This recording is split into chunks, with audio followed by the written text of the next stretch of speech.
crews have refloated the cargo ship that hit the Francis Scott Key Bridge in Baltimore, causing it to collapse.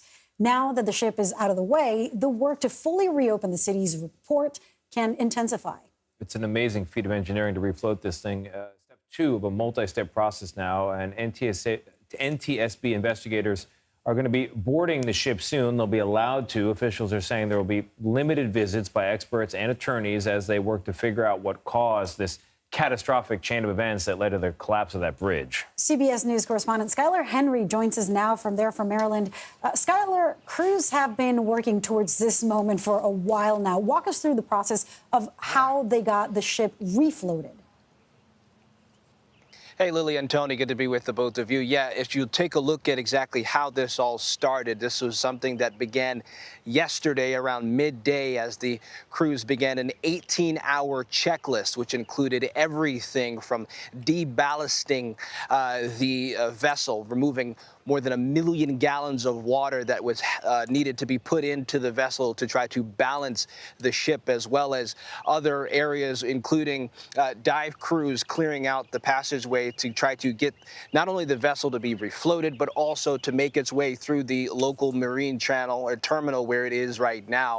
And it was a steady, meticulous process through and through that began somewhere around 7 o'clock this morning in terms of this operation. A series of tugboats, as many as 5 of them, surrounded the vessel that pushed it at about 1 mile an hour or so for a 2.5-mile journey from this crash site, which you see behind me, all the way to that local marine terminal. And from there, as you all pointed out, now we know that NTSB investigators, as well as attorneys and others, will hop on board this vessel to see exactly what went wrong. We know, according to the preliminary report that was put out just a couple of days ago, that they said that there was a series of outages, 2 of which happened while the Dali was still at its port here in Baltimore.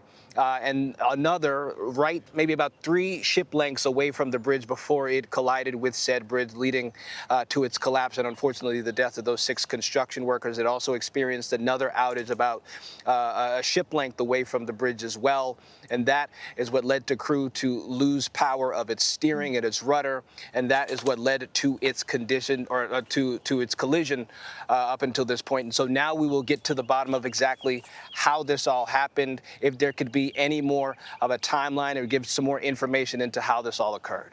It's just all so amazing. The size of that ship, the fact that they could get it back off the ocean floor and float it somewhere at all, I mean, that is monumental. You touched on some of the repairs here that will go into getting the ship back into shape and allowing the investigation to begin. Of course, what everyone's wondering there in the Baltimore area is when will work begin on a new bridge and also a full reopening of the harbor. I know they've been able to use some channels. What do we know? Yeah, some channels have been open, Tony, but not enough. And we know that the governor, Wes Moore, has said yesterday that he is hoping to at least get the federal channel open by the end of this month. But in terms of size and scale, we're talking about some 700 feet wide, 50 feet deep that crews still have to clear in terms of debris. And remember, if you're taking into consideration what a fully loaded vessel looks like, there's only about 1 foot to 1.5 feet of clearance between the bottom of the water floor and what the ship has to operate from. And so all of that has to be cleared away. We know that crews have been working around the clock to try to make sure that this happens. But then you take into consideration some other things as well, namely some of those containers that are on that ship as well. Some of it contains hazardous materials. We know that the shipping container company Maersk is working to try to deliver more than 2,000 containers to their respective locations. They've already been able to get some 200 off, but there's still a lot of work to go on that front. As for when they hope this bridge will be completed, Tony, they say that they expect something to be done by the fall of 2028.